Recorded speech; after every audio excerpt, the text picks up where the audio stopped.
taking it slow.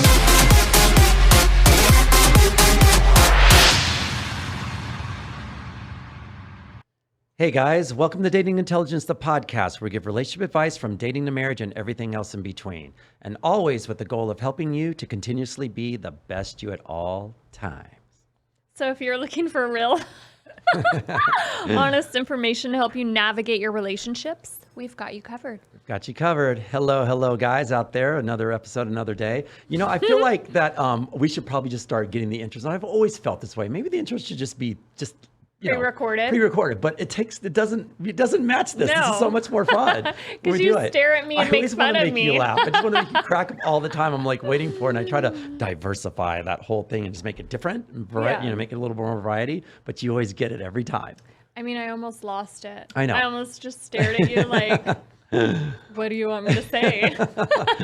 All right, guys, we're at the Sticky Paw Studios in Las Vegas, and welcome to another show. Jamie, what have you been up to, if I may ask? Oh my gosh. I've actually been home for a few days, so that's been nice. Taking a little time off. I finally finished my knife in Asheville.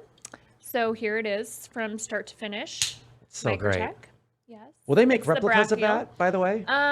So this one is already made. It's actually a collaboration piece between Microtech and Bastinelli knives. So this was their collaboration piece, and this is the one that I chose to build from like start to finish. So I got to grind the blade, polish it, the hardware, everything. Man, how many hours do you think that took about, by the way? Gosh, this took me a couple months. Okay. In theory, put hours into that though. What do you think? Like maybe, I don't know, 300 hours? For like 200?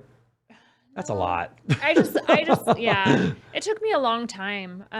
Very detailed, like down to like the screws. They were all done on, like we grinded them in a machine. Like I fired this here to give it like the color. So definitely learned a lot. As far as like a blade for us, maybe next year, but not this year. You mean for us? I could do a blade for us. A dating intelligence blade. Yeah, I mean, I'll cut you, girl. That's what it's put on the side of it. Definitely not California compliant. Wow. I believe this would probably, this is a felony in your state. So. All right. Yeah, I'm not bringing that back over state lines. Trust me. But me especially. What about you? What's new with you? You know, look at this big watch. I know. This is my favorite watch. I wear this all the time here. I was almost thinking about wearing my big fat red watch today, but I opted out on that one. So. Said I figured I'd wear a red shirt instead. All right. Well, I mean, I'm just trudging along. It's summertime. Tennis is starting to get a little crazy, and there's a lot of traveling. The podcast is doing great. We need to try to set up but I'm saying this on air right now. Do another pool party here. I think we need to set one of those up. Yeah. It's going to be better than even last year because there's going to be more people out since COVID's kind of hopefully slowing down a little bit, and I think it's time. Check in one of the other hotels. Yeah, I love it. We have a few that have reached out to us that would love to have us. So we can definitely talk about that. And all right, take the show on the road. Fun. Yeah, we got the show on the road coming up a lot too. So, all right, we're gonna bring our guest in because she's just sitting there looking all poised and ready to talk. She's probably confused, like she's chomping at the bit over there, like it's like a racehorse trying to get out of the gate. She's like, I'm ready. I'm kidding. Okay, so our guest today is a family medical doctor who not only knows a thing or two about curing the common cold, but also knows how to just take care of people. With her growing social media presence that not only captures her stunning beauty and positive outlook on life, but she also wants to help make sure that you're focusing on your own remedy of positive energy, self-care, and clean beauty. All I can say about this incredible woman is that she can take my temperature anytime. Please welcome the gorgeous Dr. Medina Culver to the show. Thank you guys so much. Hi, I'm blushing now. That was such a good intro. I've never had such a good intro. That was great. I try to do my best. Thank you very much. I'm going to need to steal that so I can just give that to people. I'll slide this over to you and the show's over. You can have that'd be perfect. So when they ask you for do you have an intro you want? Like, yes, this is the one here. Please read it word for word. And I'll say it one more time, people. She can take my temperature anytime. Oh my gosh. What? I'm just saying she can, Oh my God. Why do you think I have all the guests sitting next to me all the time? I told this in the previous episode. I love all the guests facing me this way. Yeah. No. Oh, did she come over here to this side? No, well, I mean, there was an option. I said, no. Me. And what did I say? What did they say? I said, I don't care. Whichever you want. Actually, and he was like, I kind of Jamie intervened. wants you to sit across. I kind of intervened. I mean, typically if they're by me, it's weird because they've always been over here. So we had a guest one time sit on this side, and the whole time I was like, it was so awkward for me. So I'm like, can we put him over there? And they were like, what, you don't want to be by me? And I'm like, I think I'm used to this. Exactly. But you're used to this. Because your chair is set up differently too. Yeah. Awesome. Exactly. Yeah. So I feel like you're across from me. So as soon as someone's over here, it feels weird. Well, And either then way, I can just like Sharon having them Stone over here. I was going to say, right? I was going to say. You know what she likes to do? I was in a skirt and I'm like, I don't want to be like sitting this way. So. But she always gets up and shows her boots or her clothes, so it's perfect because it's an easy access and the camera's right there for you to see anyway. So. You can't have anyone in your way. No, exactly. Right. But check out these shoes today, you guys. See, this is what happens, and I can't do this from my end. These are my Louis Vuittons. Wait, those are great. You guys both have a great shoe game. Oh, guys thank are you. great. Thank you very much. I saw your Nikes over there. Don't be shy. They're not nearly. What are those golden goose? I would pick my foot up, but I might kick you in the face. His long legs. These are folding gooses, so they have the little. Oh wait, look, they have the little symbol. On them. There you go. No, those are good. There you go. Thanks, Chase. Yeah. Oh, right over there. All right, this is going to be a fun show today already. So, all right, Medina, let's we're going to jump right in this. So you're a family practitioner. I am, yes. How many years practicing now, if we may ask? I have been practicing for 7 years now. That's great. And you have your own practice, is this right? Or are you with... I'm actually with somebody. So a really cool thing that they did here in Vegas is the union. So things like firefighters, plumbers and pipe fitters, electricians, they basically took concierge medicine and created it for the union. Oh, that's great. So I am the doctor for the plumbers and pipe fitters union here, so the local 525 union, which is great. The awesome part is that the plumbers and pipe fitters, their family, their kids can all see me for free. Nice. But the really cool part for me is that I see a patient an hour. So if you're familiar with anything medicine, your girlfriend is in medicine, right? That's correct. Family medicine is so brutal. They try and make you see like a patient every 15 minutes, a patient every 20 minutes, and it's just not safe. It's just, I mean, nobody could do it, right? And nobody could do it well. We'll just say that. And so I was really lucky with this job. It's been a blessing. It's so good. And my schedule's fantastic. I don't even want to tell anybody about this job because I don't want anyone to take it from me, but it's so good. So it's so good. That's amazing. Yeah, sounds like a good job. And you get breaks in between, I guess. If there's like a 10-minute little, a kid, you're like, done, get out of my way. It's so great. And you know what, honestly, I mean, I negotiated my schedule. So my schedule is very different than most family docs. So with all things going on social media, and I really just wanted to kind of expand. I've never just wanted to be like stuck in a tunnel, right? I was like, I don't want to just do one thing. I want to do all the things. And so I negotiated my salary. So I only work 2 full days a week at the clinic. So Monday, Wednesday, I work full days. And then Tuesday, Thursday, Friday, I'm off at 11:30, which is why I'm able to come here and do these fun things. Great. Which is, and they were, I mean, there was a little bit of hemming and hawing at first. They were not super okay with it, but I said, you know what, this is what I'm going to bring to the table. I know I'm a good doctor, and if you want me, this is my schedule. That's amazing. So it worked. It worked really, really good. So what do you do with your spare time then? What do you like to do then? I mean, if you have... I feel like I don't have spare time. Okay, I need to go find some around. spare time. That sounds great. No, I think the biggest thing, I have been a beauty counter consultant for 5 years, so I do that. So I help people just with clean skincare and just kind of creating recommendations from my physician background, and then working with Beauty Counter for the last 5 years. I do various like brand deals. I'm trying to build this social media. We were trying to do TikTok, but I keep forgetting. And then I'm trying to work out. And I just recently started lifting weights because I was so intimidated by everyone that lifted weights. And I was like, screw it. I am not going to be intimidated ever again and not let anything scare me. So I actually have a trainer over here at like one of the gyms, Fit Club LV, and that's where like all these amazing bodybuilders train. I was like, okay, if I can do it here and not feel intimidated, I can do this anywhere. So yeah, it's been Is that the big I fitness love club? it. What's the big fitness one I saw that one time? Lifetime? That's not the one, right? No, it's like super small. Oh, got it. It's only for like But all it's these people for, like like- NPC. They're all they're like legit. Yeah. Bodybuilders. It's like, where- like Jay Cutler and like that whole. Oh, that's awesome. So I walk in there and they're like, who's this skinny girl? Like, good luck. I started at the 5 pounds. We're working our way up. It's good, but it's fun. So yeah. All right. You love it? I do. Good. I do. I love like working out for me is therapy. Nice. 100%. So Nice. So with the family practice that you're doing, do you get paid, if you don't mind me asking, do they pay salary or do you get paid per patient? So I get paid salary. Yeah. Okay. So nothing is, there's RVU based, which is like your production. So a lot of companies, bigger companies like Kaiser, I don't even know if they're RVU based. I shouldn't tell lies. But a lot of places you're paid off your performance. The more people you see, the more you get paid. But the problem is that the more people you see, you're not thorough, right? Yeah. I mean, how many times has the doctor been late into the It's office? like in and out. Exactly. And you're like, I didn't even get to talk to you. So we walk in there, we're laughing, we're joking. Like, I try and create at the center of everything, like wellness and health, it begins with your attitude, right? It begins with your mindset. And so the first person that has to set that precedent is the doctor. How many times has a doctor walked in and they've been so angry or so upset or so stressed or late or whatever's going on? And you're like, well, I don't really want to tell this guy or girl anything, or how am I going to be healthy if they're not, you know? That's true. And so Yeah. I always just try and create such a good energy when I walk in, no matter what's going on, because at the end of the day, I can control how I present myself. And so for me, we sit there for 30, 45 minutes. I learn about family, everything, and then kind of dive into why they're there. So it's just fun. It's good and it's fun. And I feel like that's how medicine should be. Good. So more unions should do this for their. Yeah, that's amazing. Yeah. How did you choose to become a family practitioner overall? It was the least amount of years. No, no, I went into family medicine because I was like, man, I love doing everything. So the cool part is I do some aesthetics on the side as well too. You can do that in family medicine. You can have another life. You can be home for dinner. You're not on call. You're not making $500,000. No, but you have a life and you're happy. Right. And so for me, that was like the biggest thing is I said, medicine is not my whole life. It's part of my life, but it's not my whole life. Did I have any idea what was going to happen with social media or with all these other things? No, I had absolutely no clue. But I said, I just want to have a life because I want to be normal. Okay. You know? So yeah, and I couldn't stand for 3 hours, you know, and like work at 2 a.m. Nobody wants me doing surgery on them at 2 a.m. That's like, that is the last thing anybody wants. She's like first day of medical school. Like, okay, she's out.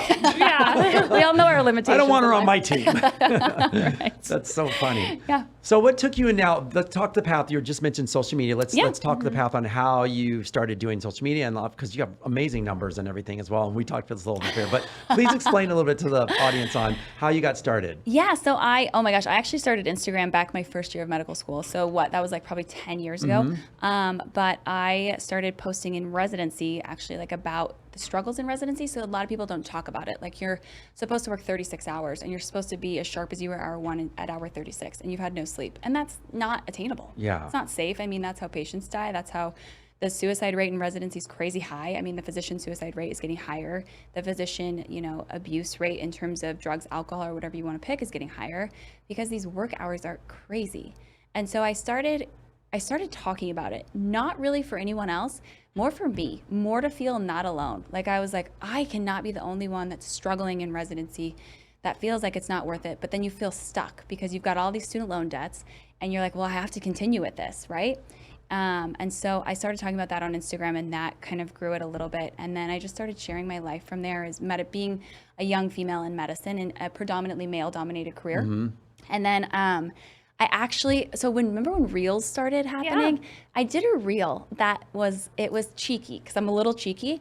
And it was a Reel that said, it was like, because I didn't change my last name when I got married. I kept Culver as my maiden name. Okay. And the Reel was like, when people ask me why I didn't change my last name because my husband didn't go to medical school, which is a little cheeky, right? Maybe that's why I'm divorced now. But I was like, and so then, Kristen Bell ended up sharing it on her Instagram and it went viral. Yeah. And then this thing I was like, well, these Reels are really working. So I guess I'll just keep doing it. And I kept doing Reels. And then one actually went viral and it was talking about how you can be an attractive woman and have an amazing career and they don't have to be two different things. Like you can do them together, right? Here. And so this one went viral and Australia, New Zealand wrote an article on me and then the Daily Mail wrote an article on me and then the New York Post wrote an article on me. It was crazy. So from there, that kind of grew social media. And then honestly, my divorce actually grew a lot of it at that point. Probably half of it has come, or a good 2/3 of it has come after that. Okay. So, okay. Why do you think that is? I think because I was vulnerable. I think because we see so much, filtering, faking, like all these things on social media about how your life is perfect. I've got 2.5 kids, a white picket fence, and my marriage is perfect, and we never fight, and we have sex all the time, right? And you see that on social media. And it's hard to see that. And a lot of people had followed my marriage. They knew my marriage was, long distance. They knew that he was in physical therapy school and all these things. And so I think that because I finally was very real and I was like, I've been miserable. I have not picked myself. I have ignored red flags. I have let myself get into a position that I never thought I would be in. And and then I just started sharing about the trials and tribulations of divorce. And mine was really messy when it didn't need to be.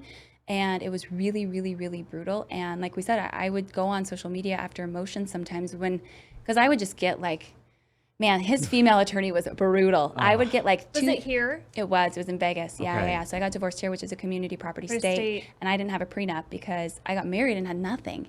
And so I watched this guy come after everything so we separated. There was an incident that once that happens, there's no coming back from. And at that moment, once that incident happened, and I can't legally talk about it because there is stuff that he put into the final marital thing that some details can't just be spoken Right. about.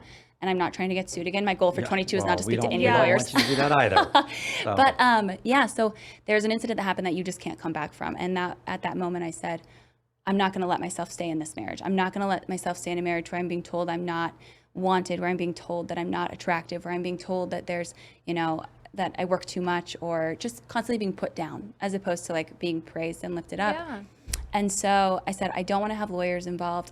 You can have the car that I bought. You can have some money like to get started, but you are a physical therapist. You have a great career. Mm-hmm. And 2 weeks later, he served me in my driveway. And because I was like, I don't want to get lawyers involved. I don't think we need to have lawyers involved. There's 3 You assets. don't need to. No, and at that point I was like, so I thought I was protected because I bought the house and my name was the only one on the title. Both vehicles I I see had what you're purchased saying, and I was yeah. the only one on Not the title, here. not here. Man. And because this to this day will like haunt me for the rest of my life was the fact that I used community funds made during the marriage to buy these assets. So they are community property. And I was like, but we never, and I used to argue this, and my lawyers probably just were like, girl, get it through your thick head here. There's no way around it. It was like, okay, you didn't protect yourself. And I had no idea that But I how do didn't you protect. when they say you protect yourself? Like how I had is- no idea. And you also don't expect a 3-year If she marriage. was in another state, it would have been a completely different Right. ballgame. Yep. But- And so he used laws that were created for women that stayed home and raised kids. Okay, And he used them to come after half the assets, everything I owned. that's a good lawyer. And she Wait, was who was the attorney? Can you Jennifer tell me? Abrams. Okay. Yeah. Oh, I don't know. She's brutal. I mean, Most of when there's people a- ask me for a divorce attorney, I You- actually you- don't recommend mine. I recommend her. I go, Use her. She's a pit bull. yeah, I don't know at the end if I hated my ex or her. I couldn't tell. Medina's like this in the photo. She's like, see my pockets? Go to her. I know. Yeah, it was crazy. And so there was hearings and there was like he knew everything of what to do. It was Well, like she knew everything. she He did. didn't. Yeah. And so I had to like pay his health insurance. I had to pay his car registration. He could drive the car that I bought. It was all these crazy things. And then it just like kept getting worse because it was like, we tried to, so I was, like I said, I was deposed on our wedding anniversary, which was the worst way to spend a wedding Yeah. anniversary because you're still technically married in the Yeah. state of Nevada until everything's done. Yeah. So everything I was doing with my business to try and stay afloat, to pay all these bills, to like keep myself going, everything was still half his. And so I remember after the deposition, I thought I did great. Because it was like a 4-hour deposition. Yeah. I was like, oh, I think I did really good, and which is good as you can feel after a deposition. And I remember his attorney was like, we want $400,000 from her. And I was like, what? Wow. And so we had tried to like mediate and to settle. And that moment was like, I remember being like sitting in my house by myself with my dog, but I was sitting there and I like sank to the floor. If you've ever had that feeling where your legs completely give out, and I just sank to the floor and I sobbed. And then 2 houses down, my ex was partying at my neighbor's. And I was like, I don't even know what to do. Wow. It was insane. And so that went on and on. At some point I had to pay him spousal support for a couple months because the judge ruled that he was entitled to the life he was used to. And so Come on. and there was That's so no crazy. kids. Yeah. And so I watched all this happen. I watched the law basically allow this 40-year-old man who's a doctor of physical therapy, which all of a sudden during the divorce, he didn't want to claim he was a doctor, but a course. doctor of physical therapy come after, and the law was like, yeah, that's yours, Who was the judge? Oh, I don't remember. It was an important. older white man. So it was we an older. know It was not to vote for his I know. ass here. It was a middle-aged, like older white guy, which I thought would have been on my side, Yeah. but it wasn't. And so at some point I was paying spousal support, and I was like, I can't keep going. I can't keep doing this for my emotions because I was still practicing medicine. At that point, I had asked my job. I had to scale back my hours because I just couldn't do it. I just was like, I need time. Right. And it's like a whirlwind right Why now. are right? you responsible for paying for him when he is a grown-ass man capable of working and supporting himself? Exactly. And that was my thing. And I go, why is this law allowing this to happen when there are no kids and he's not disabled? Right. And this is across the board, not just for a man, but for a woman as well. Exactly. Like if you are in your own career, then you be responsible for yourself when you separate and you don't live off someone else. Right. Exactly.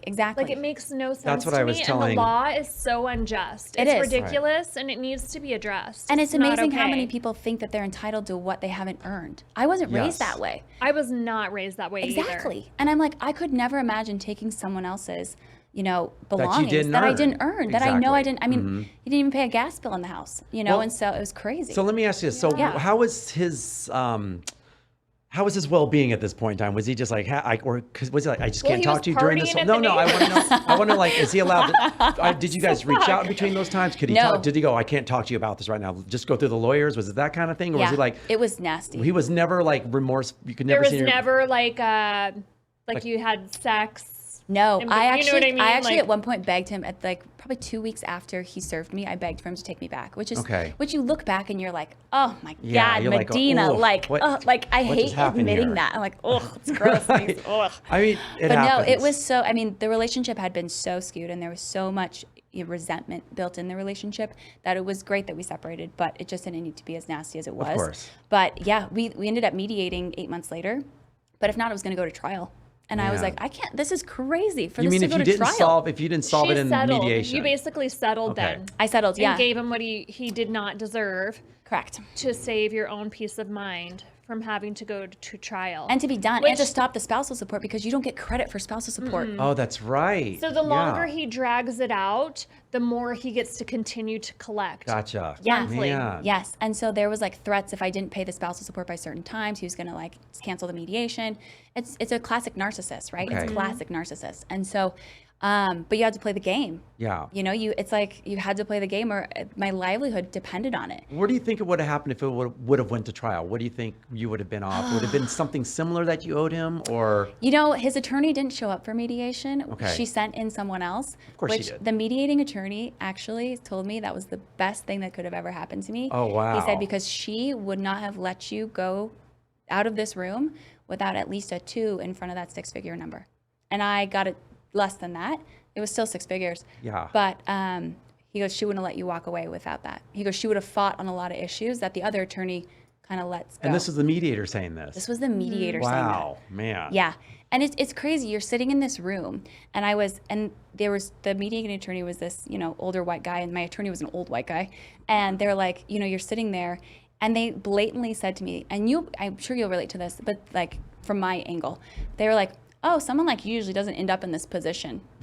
Someone that looks like you. And I Right. was like, and I think probably 3 or 4 times throughout the mediation, there was comments on like my looks and how my looks, someone that's this pretty, you'll be fine. You'll be fine. And I was, drives me doesn't it? nuts. I know. And I was like, She are could you have made her kidding money me? Worry about it. Right. I know. And they're like, You'll bounce back. you'll be fine. But You're that's not a even pretty the- girl. You're going to be fine. Meanwhile, she's like recording this going, I know where all this money's coming from. I know. Half from you, and half from you. I was like, Yeah. this is crazy. Yeah. So no, it was one of those moments where one of them looked at me and he was like, because I actually almost hired the mediating attorney as my attorney, but I couldn't afford his retainer. And he goes, I really wish that you would have hired me for your case. And I go, well, this is your chance now to get me out of here without this insane amount. But yeah, you just sit there and you have to fight for yourself because no one else is going to fight for you. Right. And it was crazy. I mean, he came after my social media stuff. He came after, the business that I started, the businesses that I do there, even just like consulting for like CBD companies. I had to like have all these, it was crazy. It was absolutely insane. Wow. So, yeah. So after everything was said and done, the day you went home and cried, was that when you signed everything that day? Is Oh my that God, the I day when cried your so legs many buckled? times. There were so many times Okay. I cried. My question is, yeah. how did communication after that? I'm sure you None. had to. None. Okay, because everything was moved No out and everything as friendship. well. Like No friendship. Okay. He still lives in Okay. the city, but actually that is incorrect. I had to see him because he, on top of the cash settlement, the car, and half my retirement, which you don't realize that they're entitled to half your retirement. Oh, yeah. Yeah. I had to give him, this was like where he really wanted to stick me. I had to give him the couch and like a TV. See, that's petty. That is Like so he wanted petty. it? And he was like demanded. Like Yeah. we weren't leaving there until he got a couch That's and petty. a TV. That is and I really was like, petty. bro, Go buy your own damn TV. They're $800 at Costco, and I'm still paying for the Costco membership. So go for it. Like before I kick you off of it. I would have been like this. Water foot. There's your damn couch. No, actually, so I had started like kind of dating at Please that point. tell me you fucked on that couch. 100%. Good for you. Here you go. I know. There you have it, folks. You heard it from a Dr. Medina Culver. She says it all. I was like, that is love exactly this. what I did. Nice. Yeah. That's I fun. love And I it. was like, God, are you Fucking serious? enjoy that couch. I was like, enjoy it. Have a Well moment. played. Well Yeah, it was played. good. Yeah. Hey guys, this episode is brought to you by our partnership with Athletic Greens. All right. So, Jamie, you know I'm a tennis pro, right? Yep. So I'm on court up to 10 hours a day, and I don't really get the nutrition and vitamins that I need throughout the day. So I've always been looking for this multivitamin that I've wanted to use, and I can't find anything out there until I discovered AG1 from Athletic Greens. It has 75 vitamins and minerals and probiotic stuff in there that I need to get me energized through the day. It helps me to sleep better. It also helps me recover easier. And it's just, quite frankly, good for your healthy lifestyle. And if you have a keto diet, gluten-free or dairy-free, it just works. So I'm a fan of this. And it's 1 scoop in a cup a day. One scoop right? in a cup a day. I put in my water bottle all the time. Do you like the way it tastes? I do like the way it tastes. Sometimes add a little bit of apple juice, but I love it. So now for our audience out there, to make it easy, Athletic Greens is going to give you a free 1-year supply of immune-supporting vitamin D and 5 free travel packs with your first purchase. All you have to do is visit athleticgreens.com/dateintel.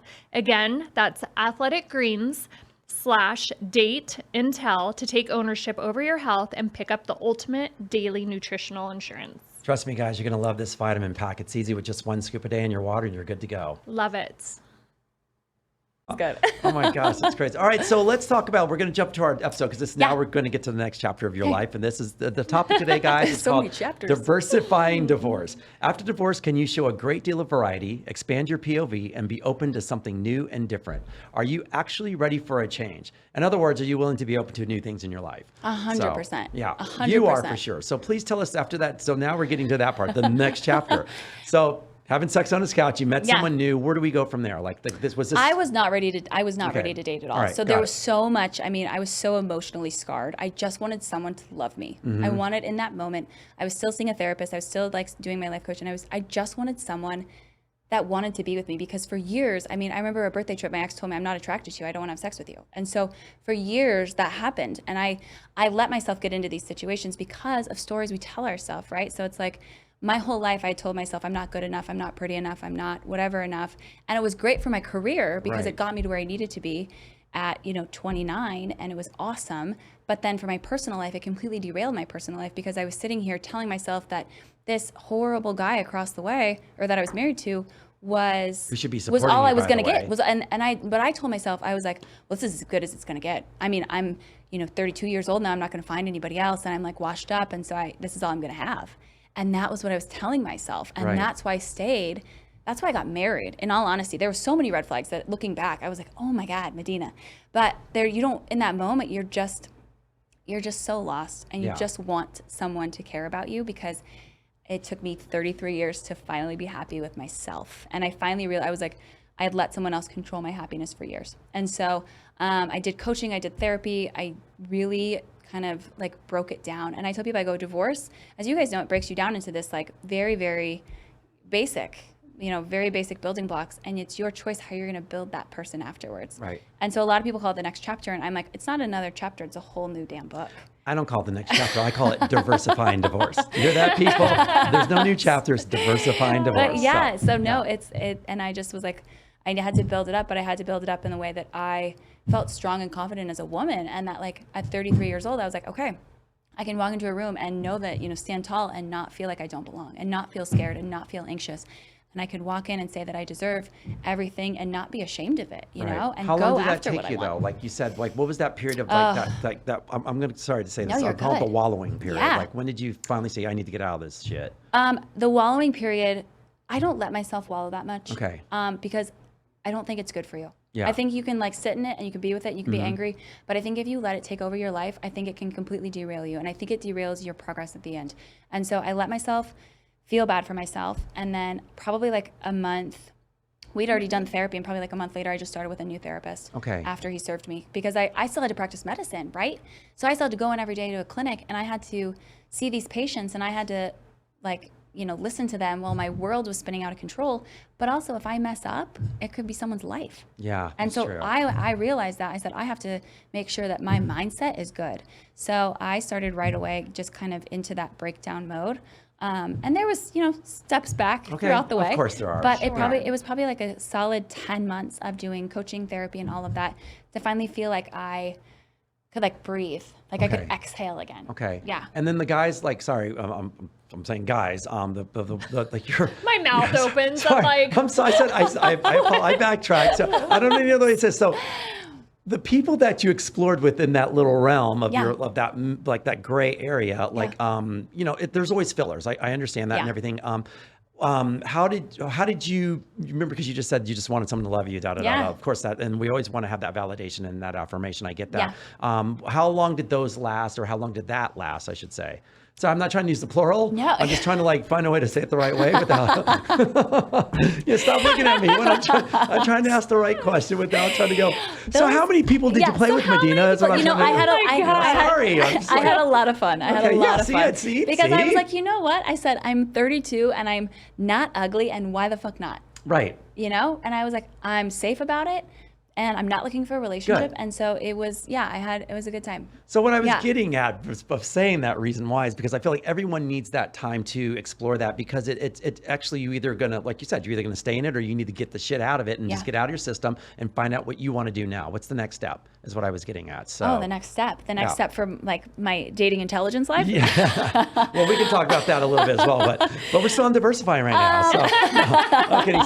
So I like the fact that you went to therapy right away. I like the fact that, obviously it sucks that you still have to go to work, because we still have to live our everyday life and still get through our job and whatever we need to move forward. But I'm sure you went home and probably wanted to dive into some wine or whatever, bad movies, whatever it is, I'm sure you did that. Yeah. But once a lot again, of wine consumed. Once again, what was the pivotal moment, or do you think it was therapy, or once again, because I know you said you don't wallow and stuff for very long, but you had to make a physical change and say, stop, this is what I need to do now. Take one step at a time and do it. It was actually probably when I had a random 5-week sabbatical that I ended up going back to Montana, which is where I'm from. Okay. And so during all this, we were talking about the private practice that I was working with, they ended up stealing money from me at the time during my divorce. And so, it was double hit. 2021 was really good. Okay. I crushed that year. And so, see ya, 21. So I resigned from them, and so I gave them 30 days. And I was going to start my job that I'm at right now. I was going to start that job 2 weeks after my 30 days. I was going to give myself 2 weeks off, right? And they accepted my resignation effective immediately. Yeah. And I go, oh, well, there's 5 weeks that I didn't know I was going to get off.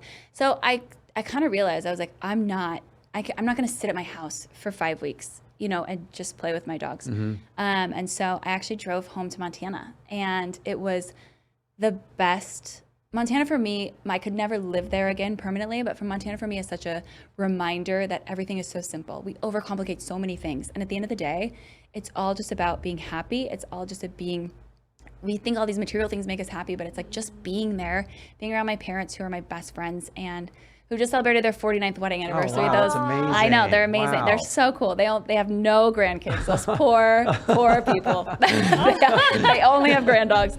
But no, so they just talked to me, and I cried to them, and I remember being terrified, and I remember, they were like, I just let it out. And my dad looked over and he goes, if you can keep this settlement, under 200, he goes, I have you. Okay. Because I have your back. That's amazing. And I remember being like, oh my God, because you're trying to feel like, do I get a HELOC? Like, how am I going to get all this money? Yeah. Because I don't want to pay this guy at 4% interest for the rest of my life. And so I remember he was like, and I'll never forget that. And that's why, no one is as good as my dad. He's the best soul in the world. And he looked at me, he goes, I'll take out a loan for my line of credit. He does real estate. And he goes, I'll take out a loan for my line of credit.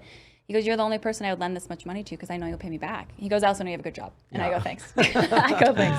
And what a relief for you. It was that moment where you're like, I can do this. You are, because you're you feel so weak and you feel so hopeless. And it was like that lifesaver. And you don't necessarily always want it to come from your parents because you're like, God, am I going to ever cut the umbilical cord? But then I was like, no, that's why they're here. That's what good people do. Right. And there's not a lot of people I trust in the world. My circle's very small. It got smaller during my divorce, but it was great. It was that life preserver that I needed to be like, I can do this. And then that's when I called him, and we hadn't spoken in months, and I called him, and 2 hours later, he agreed to mediation. and we were at mediation 2 weeks later. Okay, that's Yeah. great. Wow, that's great. And it was solved that day. So it was amazing. Yeah, it Yeah. was 9 hours later, but it was great. That's well. Thank you, parents. Yeah, Thank yeah, your they're parents for that. great. It's Yeah, they're amazing. so good. And Yeah. I was going to ask you. You had said something just now. I was going to ask you about your circle, like of girlfriends or whatever. So you had, I guess, things do split up at that point. But They do. anybody that you had in town that you were. There was could rely actually, on? it was a really cool, it was a really great thing. There was this group of 3 women that I'd only been friends with for about a couple of years since I moved to Vegas, like meeting them through Pilates and stuff like that. And I, had what I thought were very superficial relationships with them. But then when they saw that I was completely, emotional, which I'm usually not, but when I was completely emotional, these women rallied around me. And they would have wine every weekend, every Wednesday at my house. They would come over, it'd just be sweatpants. That's We'd just great. talk about whatever was going on in their lives, my life. It wasn't just focused on me, So it was like a chance for me to escape what was going on in my life too. Yeah. And I remember there was moments where I could like call them and I'd be like, I'm struggling, and I could go over to their house, or they'd come over to my house. And it was so unexpected. It was that moment where you're like, wow, you never know who's gonna show up. Right. Because the people that I'd been friends with, people that were in my wedding, my best friend married us. They didn't show up one bit. Wow. They didn't even ask how I was doing. And that was that moment that I said, whoa, who have I let into my life out of convenience? And who have I actually, who are these people I've surrounded myself with that aren't here during the low moments, and they're only here for the parties? Makes you really think, doesn't it? It does. It does. Yeah. Mhm. So Wow. lost a lot of friendships, but I really found that I found my circle of people I can trust. I was and going to say, I don't that's think you have any amazing. problems meeting any friends. You got a great personality, and energy. Yes. So I'm sure they're Well, thank you, just, thank you. they should be- Yeah. yep. Mhm. No, it's all caffeine induced. So yeah. So speaking of which, how are the dogs, by the way? And I don't Are know you if this talking was. about your dogs? I do. Yeah, I actually got a puppy during the divorce because Okay. I was like, I just need someone to love me. So now- 21 was a good year. 21, yeah. see? So now I have 2 golden retrievers. So Okay. there's so much hair everywhere. But no, Zion and Bryce they're the best boys. Like they're amazing. I actually got Bryce as a backup plan because I was like he'll be 7 in like a couple months. And I was like, oh my God, you can't die yet. I'm not ready for you to go. I need a backup plan for you. And so I got Bryce during it, which was great. So yeah, so two dogs running around.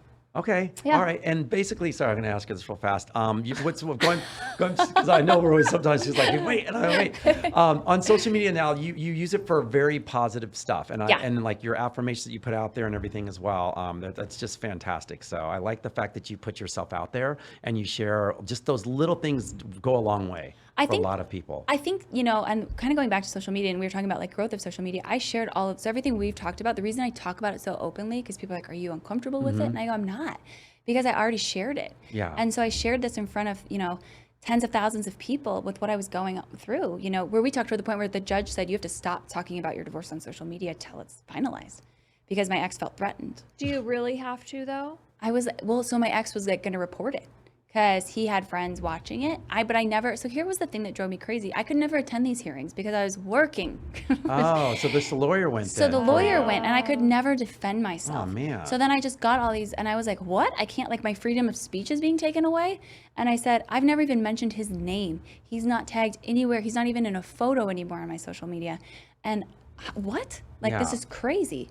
And so it was, I talked about that. I was like, I can't talk about it anymore. Okay. Because the judge said I can't. And, people were like, this is insane. So people watched that whole journey. And I was honest. And I think that people watched me really hit rock bottom. I was not, because I think people are afraid to show rock bottom because it's vulnerable and it's scary and it's lonely. But it's really cool because after rock bottom comes a really freaking badass mountain, right? Yeah. And you become this really amazing person that's stronger, that doesn't care as much about little things that don't matter, that is just freer in the world. And so I think people have really watched that happen over the last 10 months where it's I just bought myself a new car. I'm super stoked about that, or something just fun things taking care of myself and being positive. But I also had to tell myself every day, whether I believed it or not, I had to be positive. Yeah. Because right. no matter what else is going on in your life, if you're not positive, what are you doing? Right? Right. Your world can be falling apart, but you have every day, you can choose to wake up every day and say, I'm grateful for these 2 dogs sleeping next to me. I'm grateful to wake up. I'm grateful to have a job. I'm grateful for family. I'm grateful for, the 3 friends I have that I can rely on for anything. And that was the moment where I said, I have to start being grateful for those things, because if you focus on all the negativity and everything that's bad that's happening, oh my God, it's going to be awful. Yeah, you're going to be missing out on You're going to a be lot. awful, right? And you're going to miss out on so many opportunities. And so I just want to remind people, like, pick yourself, like pick yourself first. Be your own happiness. No one gives you happiness. No one creates your happiness. You create your own happiness. And someone just adds to it. Right. That's true. That's it. We're Yeah. responsible for our own happiness at the end of the day. Agreed. Completely. Yeah. We can't like give that to anyone else or expect them to make us happy. Exactly. And there was a moment I'll never forget. My ex told me, he goes, it's not my job to make you feel appreciated. And I was like, oh, guy. I was like, wait a minute. I thought it was. I thought that was part of marriage. Yeah, right? Thank you. Like, But what happened I to know. like helping you, uplifting each But other? that was a moment where I was like, I have to do my work. Yes. Because I hadn't done it. And I Okay. tell everyone all the time, my divorce, even though we're talking about this whole thing, my divorce doesn't define me. It was a defining moment, but it doesn't define who I No, was. that's correct. And I tell everyone, I go, I wouldn't have done the work. I wouldn't have done the work at all because I would have just kept going on in my career, just working really hard and just like, not saying no to anything and just trying to like hustle to pay for me and my husband. Yeah. And I never would have done the work. And if I never would have done the work, I wouldn't be here today. Well, also, if you didn't do the work, you wouldn't have another level of growth. Correct, As well. exactly. Because, like you Yeah. said, you thought you'd get married, da da da da. It's like it becomes this cycle, and It you does. can't get out of it. And then you're just going to find someone who's just like your ex. Exactly. If you don't Right. change, right? And that's Right. where I love divorced people. Divorced people are my favorite people. I only want to hang out with divorced people from here on out. Hey, there you go, Jamie. Hands up, girl. Here we go. Seriously, it's like you've done the work, you know what you bring to the table, and you're not faking it. You know? Right. And so many people fake it, but you're like, it's not worth it. Right. So I love it because I know that like if someone's divorced, that means they've at least done the work on themselves. Because nothing is 100% somebody's fault, right? That's true. I had to accept my own faults in that relationship, and I had to figure out how am I gonna, in the next relationship that I get into, how am I not gonna bring that baggage in? Yeah. Because that's like an 80-pound baggage if I'm not careful. Right. And, okay, so how long has it been really since you've been divorced? So he served me last April. So and then it was finalized in November. Okay. So So- about 6, 7. Yeah, like 7, 8 months. Months. Yeah. That it's been finalized. And Yep. then where do you feel like you're at mentally now? Do you think that you're ready to be in another relationship, or are you still just enjoying yourself and your me time? I'm still enjoying myself. I'm still enjoying my me time. Because I can. Yeah. And I'm not trying to rush into anything. I'm not trying to I just love me. And Yeah. and it sounds, people are like, "Oh, that's so selfish of you to say." And I go, "Great, it is selfish." Because what's bad with being selfish, right? If you're selfish with your own energy and your own love for yourself, it's not selfish. Right. It's And great. plus, you're not going to be not. able to give it to the next person the correct Exactly. way. And there's walls, right? That whole situation created walls. We would all be sitting here lying to ourselves if it didn't create walls. Yeah, it's a and walls. trust That issues. was like a freaking Yeah. maze. Yeah, right. We used to have cornfield mazes Oh my growing up, so that God. just reminded me of it so much. Where you'd get lost and you're like, "How do I get out of I'm here?" like, that whole thing just sounds like a maze of walls. It's like, where are you? Yeah. So it was. I have to understand that too. So anything that happens, there's walls up, and they're not going to come down right away. But I also know what I bring to the table, and I'm not going to sit down anymore with someone that doesn't bring the same thing to the table. So Or more. exactly, I want someone that's going to motivate me. Exactly. I'm not going to drag anybody along. I'm not going to take care of anybody financially anymore. I want someone I'm not asking to be financially taken care of. I'm just asking for someone to meet me at the same level or more, like exactly like Yes. you said. Mm-hmm. And none of us, I think the majority of people don't realize what they bring to the table, and they sell themselves short. all the time. All the I time. see it every day. Yes. Like it's like they can't even recognize their own worth. Yeah. And if you don't see it within yourself, then How do you no expect someone else to see it? Yeah. They can't. Yeah. Exactly. And I always say, if you don't bet on yourself, who's going to bet on you? Right. Yeah. Yeah. I like to call it you've lost your voice is what I always say. I go, So you true. can't lose your voice. You have to be able just to always be true to who you are and speak your voice. And if your partner doesn't allow that, then there's something wrong. You know, and not necessarily say blame it on your partner, because sometimes people allow themselves to take that role. Yeah. You know, and that's the other thing too, because you just assume, okay, well, this is my role. This I'm going to be now. I'm going to let the other one take over. Da da da. And all of a sudden you're lost. You I think- lose yourself. Yeah. 100%. I think Right. one role people allow themselves to take on too easily is the victim. Yeah. And that's where I never wanted to let myself go. Okay. I was like, I'm not the victim in this. It sucks and it's kicking my ass Yeah, sometimes, right. but I'm not the victim. Okay. You know? Now And you're like the the Victor. Exactly. Makes Right? sense. Oh, Yeah.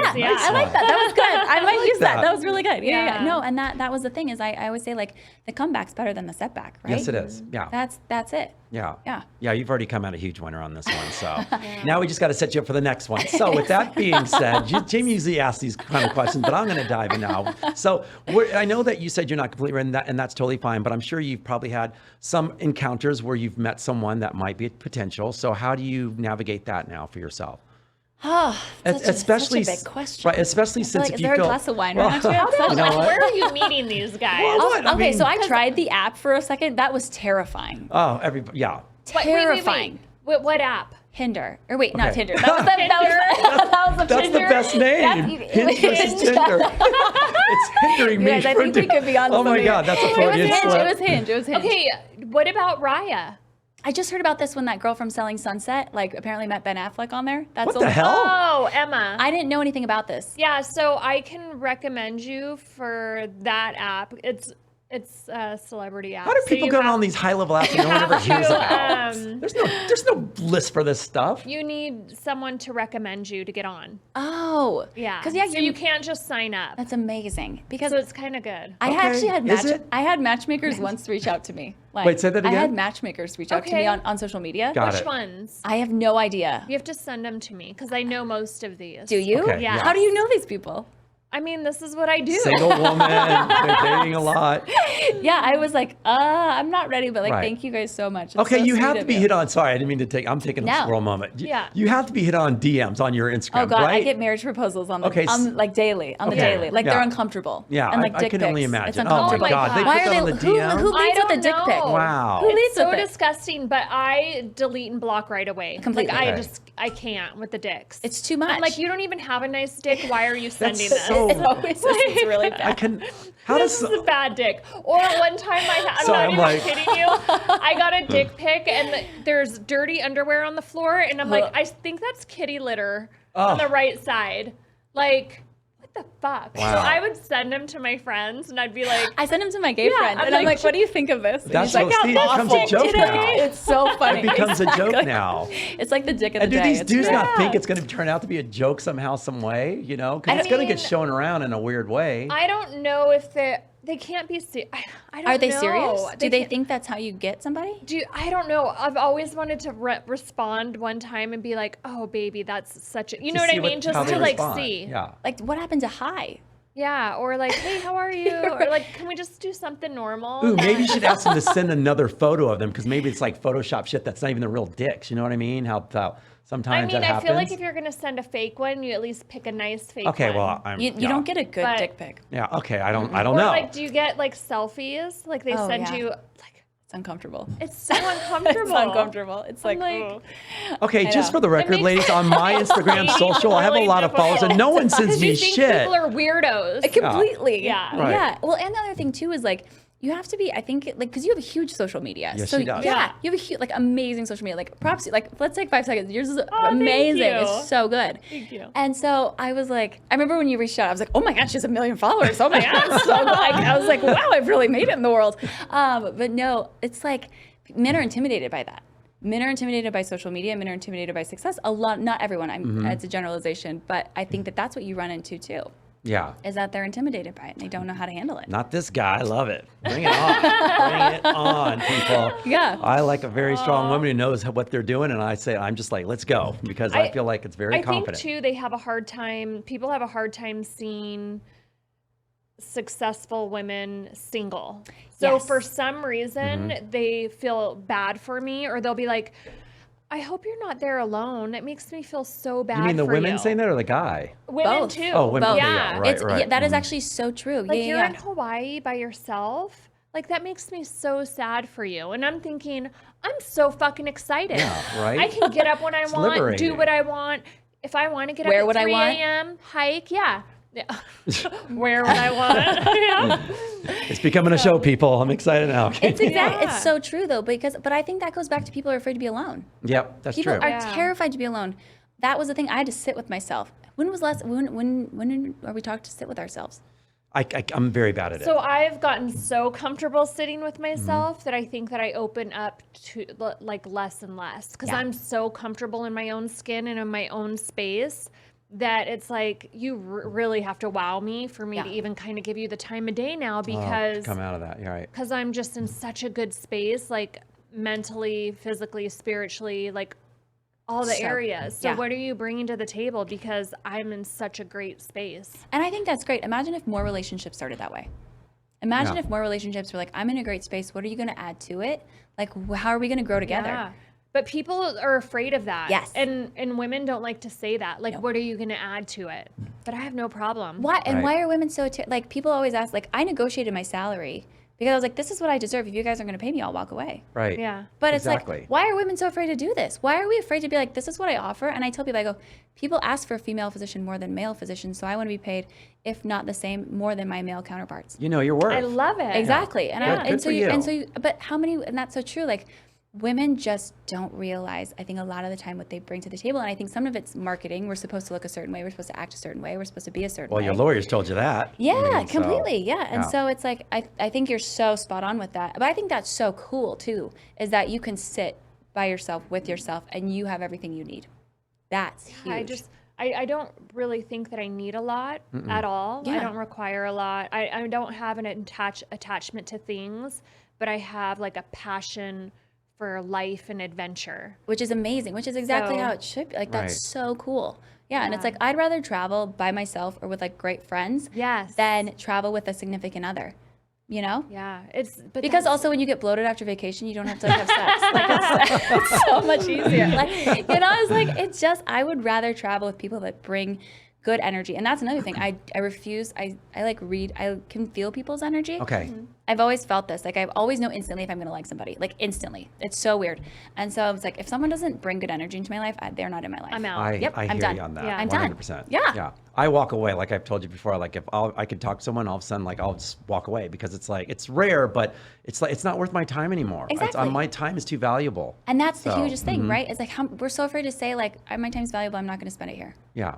Why? Why are we afraid to say that? Yeah, I'm not. It's a good one. I love it. I love you're it. It's so good. Because It's you so know good. who you are now, and you spent time by Yeah. yourself now. Yeah. That matters now. You don't need anyone else. Like you said, you know, frankly, you don't even need a guy. It's like the guy should be complimenting you more than anything else. You know, that's what I love about your life right now. Any guy that you're Thank with you. should always be just a compliment of enjoying the life that you live and being a part of it. Yeah. So, and it's not easy for most guys because we want to take control, and it's like just sit back, you know, be a man or do whatever you need to, but just allow both people just to finally let her be her, let me be me, and just enjoy life. Yeah, and it's not like a competition. No, and it's like if at some point you cross paths with someone that's like really amazing, awesome. The universe, whatever's gonna happen is already, I totally believe is already predetermined. The universe is gonna like, it's all gonna work out. It'll work out. Yeah. You got this. Yeah. Yeah. So for sure.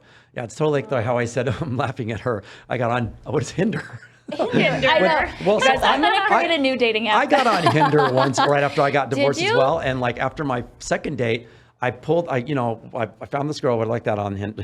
Now I'm calling it Hinder. Hinder. And, It's addicting. it matched up really well because I felt like I lost my worth. Being married Yeah. for 17 years, I didn't know who I was anymore because yeah. pregnant, I didn't know if I was still relevant. I didn't know if I was good looking. I didn't know anything. I just knew it's like, you know, that and friends or whatever. So when I stepped outside of that world and just being vulnerable again, this girl that I went out with for the second person on that date on the second time, we matched up well, more physical than anything else. And Yeah. I dropped her off at her place, you know, after the bar and restaurant.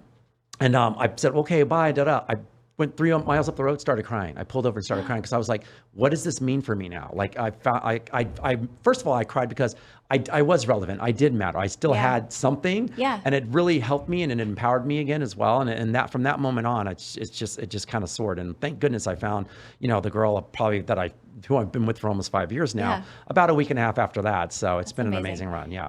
And I always, people are like, aren't you afraid you're gonna be alone forever? And I'm like, is that the worst thing that could happen to no, me? it's not. Like, It's not. is that I my- don't even think that way. Do But you think society that way? thinks that. At first I did, to be totally transparent. At first I was like Yeah. terrified. I was like, Yeah. oh my God, I'm gonna be alone. But then I was like, wait, I actually really like myself. And I was Right. like, I'm okay. Like, I'm okay. And so now I don't even worry about it. Like now I'm not like, oh God, I'm in my 30s. Like I better start freezing my eggs. I better start doing all these things because I'm gonna be washed up in no time, Right. you know? No, But yeah. I was like, no, I don't think that way. Like this is my 30s have already been just this last 8 months, it already feels like the best year of my life. That's great. You know? And so it was like, no, I don't feel that way anymore at all. I did at the beginning though, for sure I did at the beginning. Of course. Yeah. Until I like actually felt very, very secure with who I was and just happy by myself. But you also know this too, you saying that, like, I find that you said something really great there, that you surround, all of a sudden the people from you deciding that, you'll find the right people that surround you who will just be appreciative of you, and no matter what capacity. Isn't it so cool who you meet? Yep. Like, it's so cool. Like when you actually just are your authentic self and you put it out there, it's so cool who Yeah, you meet. right. Like it's so awesome. I wouldn't be sitting You've here. raised your vibration, and that's what you're attracting. Yeah. And you're like, you meet people and you're like, oh my God, Right. you guys are so cool. Right. Like, They could this be is married, amazing. they could be married, they could be single, they could be dating, but they all love you for you, and they could care less what you did. You know, Yeah. they're not going to judge. They're not going to like say, well, maybe you should, like, you can be by yourself. That's crazy. They all just want to just have you be your best. Exactly. That's amazing. 100%. Yeah. Right. See, Jamie? See how this goes? Take some notes over here, Jamie. I see. Jamie's the inspo. You're crushing it. You're doing amazing. Jamie You're is doing crushing it. amazing. She's Yes. crushing it. No, she's one thing crushing it. about her, and it's been a year since we've almost had the show together, but one thing about, actually probably when this comes out, it'll be a year. We'll be together for a year. Yeah. But one thing about her, from your growth since we started this whole thing, it's been an amazing ride. Like she's just been more open, and just more your energy, and just you being open and honest to who you are and being able to share. It's just been an amazing ride in itself, and I love seeing her growth as a friend and as a co-host and Thanks. everything. I'm She's like a unbelievable. little more private with, I think, certain aspects of my life, but I've learned to share and be a little more comfortable. Yeah. But I feel like more than anything, my kids put pressure on me oftentimes. Like yeah. they say, "Mom, you're gonna be alone," and I'm like, "So what? Like Yeah. I'm having such a great You're always time. gonna have them. It's You'll- okay. They're not gonna be alone. They're like, "Well, we're worried." Like, what are you worried about? Like, I've had you guys since you were kids, and look, like, because they were little when I divorced their dad. But Yeah. I'm like, I've always kind of been on my own. And they're like, "Well, when we move out, we just don't want you to be by yourself." And I'm like, You're like, I can't wait for that day. yeah, I was like, I'm actually excited. So they moved She's like- out. she's but like- then yeah. You know the funny part? She's But- like, see those streamers in that cabinet you always wondered about? Those are for you when you leave.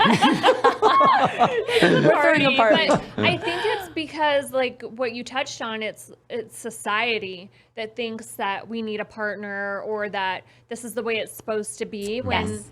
when it doesn't. Like, if we do meet someone along the way, they should be complementing, adding, or bringing to what we've already created for ourselves. And I always talk about that because societal pressures are the reason that I got married. Ugh. Because and I go back to that every single time, and I talk about that. Like I tell people, I go, it's okay to be in your 30s without kids. It's Yeah. okay. Yes. It's completely fine. You're not like you're fine.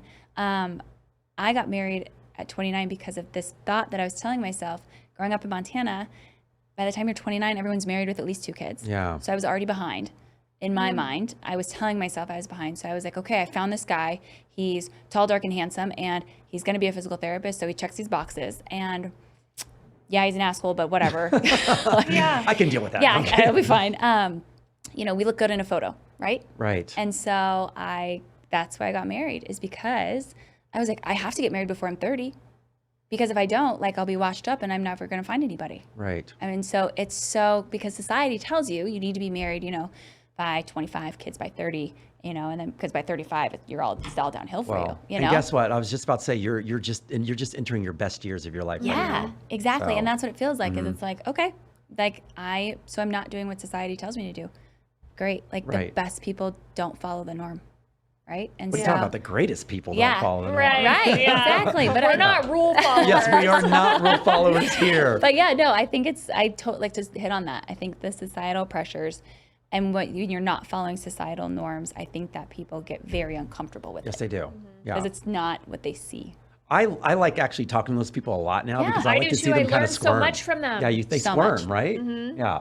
So it's the best watching them squirm. They're like, and you're like, what? And I do this and this, and they're like, and they're like, you got problems? They go, but they can't ever say anything because That's all they wanna know. why, like, what is, yeah. So So there's- I'm always asking like questions. So and- I'll break it Yeah. down really easy, especially for women. Like there was something that I heard a long time ago where they said that women are from a very young age are groomed to be what you just said, looking for marriage, looking for Prince Charming, looking for this. It's all in like shows, cartoons, whatever it is. It's like, Disney. It's right. media. You play Yeah. with dolls. What are you playing house? It's like, what do? You walk around with a little towel and you're like, oh, when I get married one day and blah. So it's a fantasy already as it is. And it's already instilled in you at a very young age that we sometimes, I mean, it's called not even social conditioning. social conditioning, but sometimes it's not even your parents or anyone like that doing it. It's just society, like your friends or your girlfriends. Hey, let's play. It's like kids playing doctor. Let's play doctor. Let's play cops and robbers. It's just a part of your life. And I look at a lot of kids. Then sometimes even with my own kids, when they're younger, one of the funniest things I ever thought was when they we were younger and we say a certain line, like for instance, nanny nanny boo boo. I was like a kid, and I went, Who teaches you that? Like, where does that come from? Like, and the parent doesn't say that to a kid. Right. It comes from somewhere.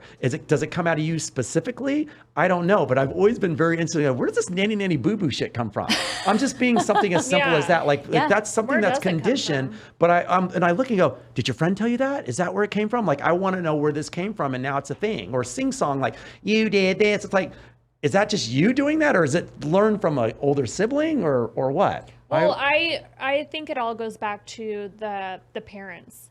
But So the parents don't look at their kids and go, nanny, nanny, boo, It boo. does, I agree. because they're allowing certain, like I don't know if I want to say this, but it's so true. Once I couldn't afford, so when I got divorced, I couldn't afford the private school anymore. Okay. The private school was so good for my kids because I had so much control. The class size was small. I got to choose the parts of their education, and that's what I paid so much money for. Got it. So the second that was taken away, I freaked the fuck out. I'm like, holy shit, my kids are going to be in public school. And even at a young age, I knew I was against the public school system because of my experiences in it, and I just never bought into it. So what I did is I went back to college and I got my degree in education. So I'm like, fuck it. If I can't afford this, then I will be at every school that my child's at. Right. So I can figure out who the kids are that I don't want them hanging around, and who are the teachers that I want teaching my kids. Yeah. So that's what I did. But it's the parents that are, at the end of the day, they're responsible because they're the ones that sit their kids in front of these television shows. That's so true. this is the stuff that's going through their heads.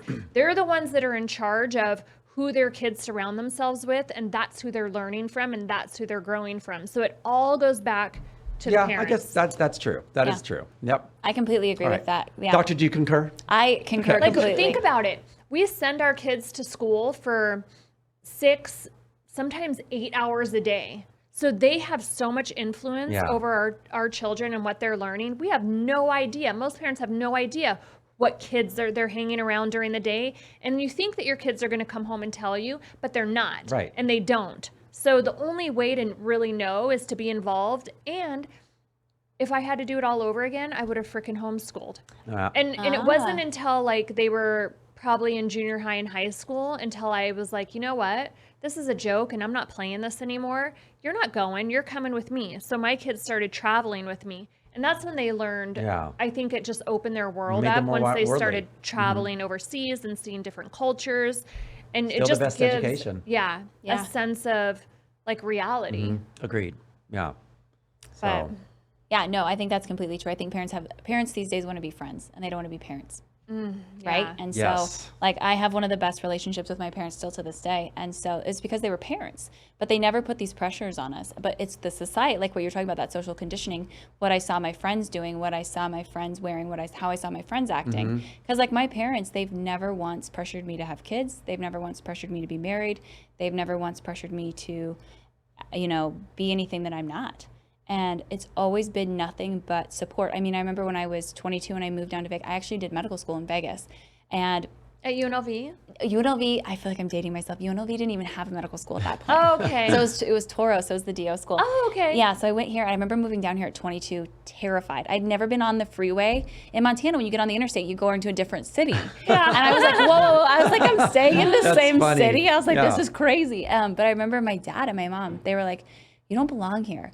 Like, go see the world. Go challenge yourself. If you fall flat on your face, we will pick you up. yeah. And that was the best support that I ever got. But it was always pushing me to be to be better as who I was and not to ever be somebody else. But somewhere along the line, social conditioning comes in. Yes, it does. And you're spending more time in school and you're spending more time around, these kids, and it just takes over. It's your peers Yeah. as well, right? Yeah. Yeah. Wow.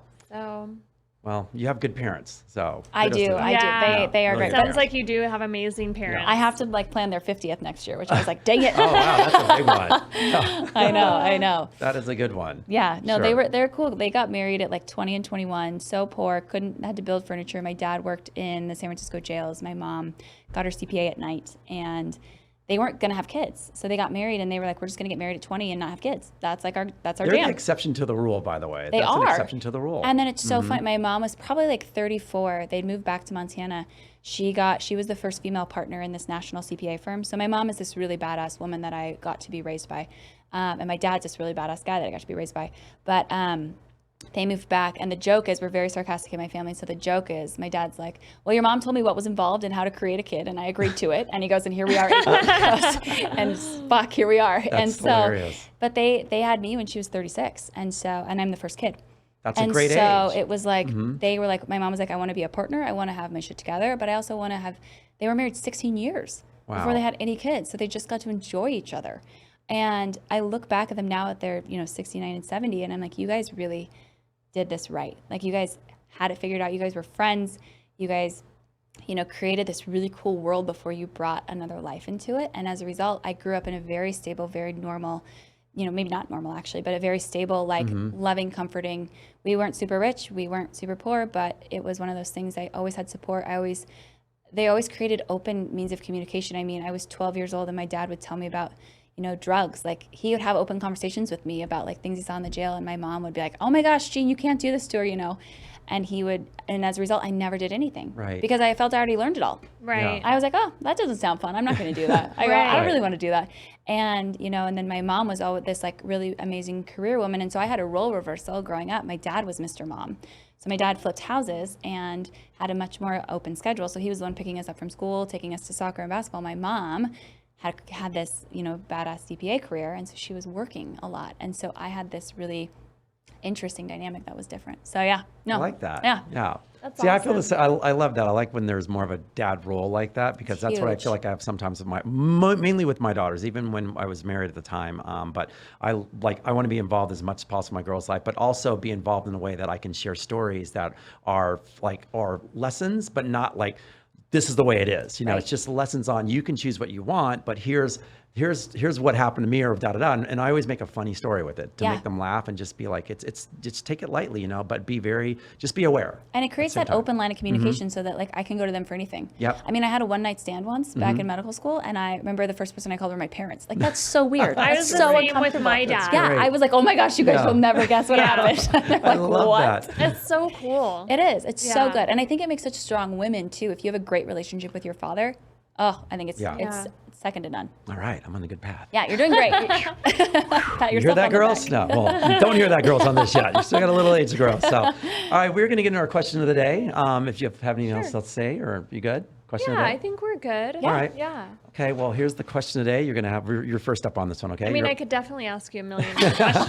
We'll for do that over sure. drinks, all of us. Yeah. All right, here we go. Hey, Dating and Tell crew, been with you from day one, and the content just keeps getting better and better. So here's one for you. 30-something guy likes older women to have sex with. I feel like it's more of a conquest versus me wanting intimacy.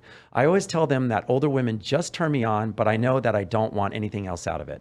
Well, with that being said, recently I met this woman who is 10 years older than me, and I think I've fallen for her. She has 2 kids, but I like her so much it doesn't matter. My question is, how do I follow through with this one and see where it goes without screwing things up? Oh, and it's only been about a month. Yikes, sign Cloud9. It got real quiet real fast around here. So Why is he afraid he's going to screw it up? I don't get that. Okay. I don't understand that. well, so apparently It's a he's confidence thing. It is. Which is It's- very always unattractive it to women. is. Why are we always afraid we're going to mess it up? Right. Why Well- not just go in there like, I'm amazing and I really like you and let's just do this. Yeah. But maybe see you guys are, well, I'm looking at maybe a little bit more because I'm a guy, I guess, but he's just gone out with a bunch of older women, doesn't want any intimacy. He doesn't want any commitment. Yeah. So maybe he's just afraid of that if he starts liking her and gives his all, he might run out out on her by just some apparent unknown reason, because he's all of a sudden he gets scared and he just disappears. And now he's not only disappointed her, but maybe the 2 kids. There's a lot to this little thing right now. There is. It sounds like there's a lot of like abandonment issues. And why is he running? Why is he leaving These so are much? He's on cloud 9. I don't know. We got to ask these. I know. Clouds are always moving. So. No, I think anyone that's afraid that they're going to leave has been left before. I agree. Yeah. And because you can't have that fear. If we all walk around thinking, what happens if I leave? What happens if you stay? Yeah. Yeah. Okay. I think that's a good one. I think that you need to look within and do a little more work on yourself before you can, because you can't, I feel like maybe you're not ready. Okay. But how does he manage that with his feelings if he's for the first time? It just I would says, tell her. I he's mean, fallen clearly, for the first time, he's admitting that he's fallen for someone. Yeah, so which just means that's having he's being vulnerable. that open line of communication, Okay, yep. which, I mean, if he's communicating with us, Yeah. he needs to. Yeah, He needs to type Communicate that with her, paragraph right? to her as Right. a text. Yeah. No, I think that. Just a conversation, a simple conversation. So much can come from it. Okay.